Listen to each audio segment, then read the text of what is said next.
Good afternoon. Welcome to Long Live Third Parties podcast.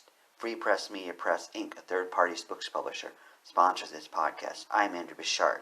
Today I read the case Hawkins v. Dewine, 968F3D603, Court of Appeals, 6th Circuit, 2020. Friends, today we're going to talk about ballot access and COVID-19 again.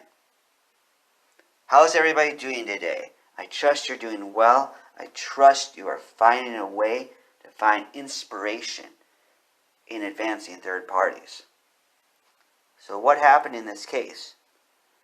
It involved Hawkins and Dario Hunter, the Green Party candidates. Anybody out there vote for them this time around? If you did, you rock. Although I voted for another third party, they rock too. I did vote for a Green Party for one race. So friends, you can split your third party tickets. What happened here? It says, quote, in response to the COVID-19 pandemic, the state of Ohio issued a series of orders restricting in-person gatherings, but it left unchanged its ballot access laws, which require candidates in minor political parties hoping to be listed on the November ballot to show that they have a modicum of community support by collecting petition signatures from Ohio voters. The law requires that signatures be collected in person, a task which has become more difficult in the era of social distancing. The case presents us with the question whether the state's ballot access requirements as applied have become unconstitutionally burdensome in the light of the orders restricting in-person gatherings. End quote. Have anybody out there had experience with doing organizing while doing the COVID-19 thing? It would be interesting to hear about that. I've thought about that, how such applies. Particularly if you're in Ohio. Let me know how that goes. If you've done ballot access, all the better. That rocks.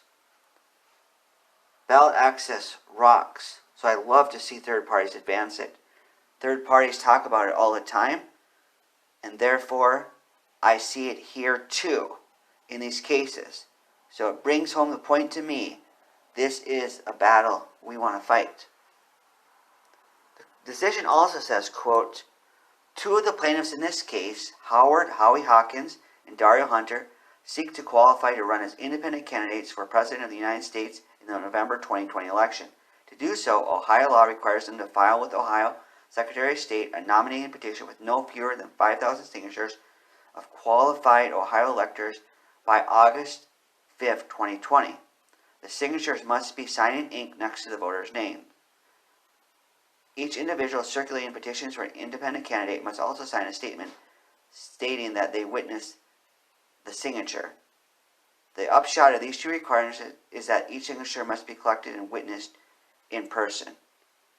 Another set of plaintiffs, Joseph R. D. Mare, Nathaniel Lane, Brett Joseph, Becca Calhoun, and Anita Rios, seek together signatures for two purposes: to nominate candidates for the November 2020 election and to form the Green Party as a minor political party under Ohio law. End quote.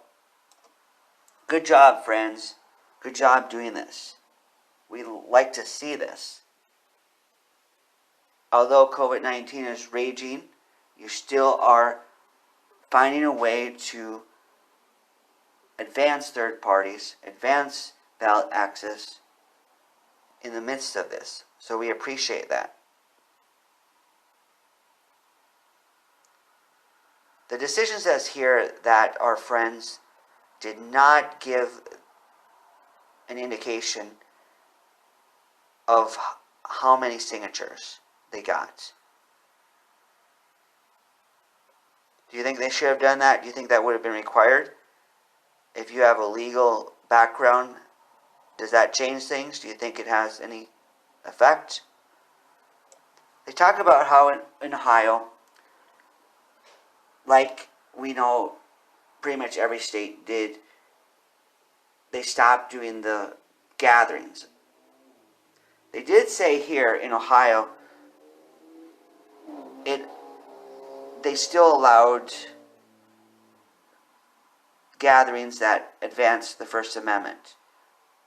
I'm not sure how they drew the distinction, how they prevented some gatherings but allowed others.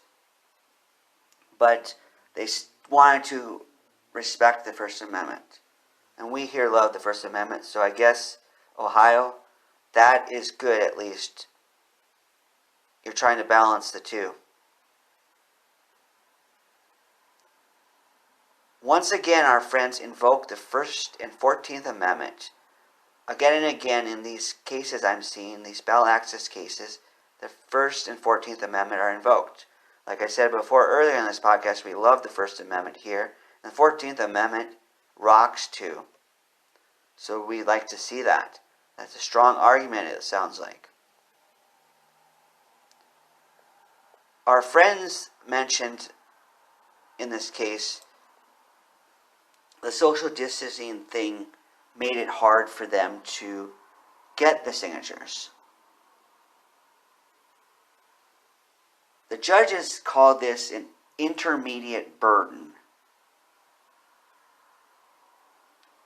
In some cases, so far we've talked about, based on the circumstances of the ballot access, what they call burden was not so great, and other times they said it was too great. So it sounds like they considered something in the middle here. They listened to what Ohio government had to say here.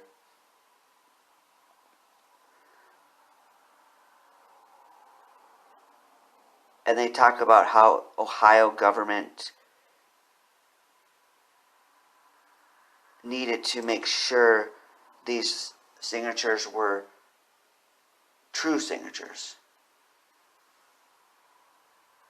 and other things of that nature. Ultimately, they say these laws, these new restrictions by Ohio, do not make a constitutional error. Alas, alas. So they ultimately say, quote, "We affirm the district court's order dismissing this case," end quote. Let's think about this, friends. They challenged it in the district court. They didn't win. Some people would stop after a loss, but they kept going. And then they went to the Court of Appeals here. So good job, friends. Good job. Keep this in mind. Use this for inspiration. And I hope to find trials where we win. Trials we win or lose can serve as inspiration alike. So let us understand and learn about these trials. Ballot access rocks. Long live third parties. Goodbye.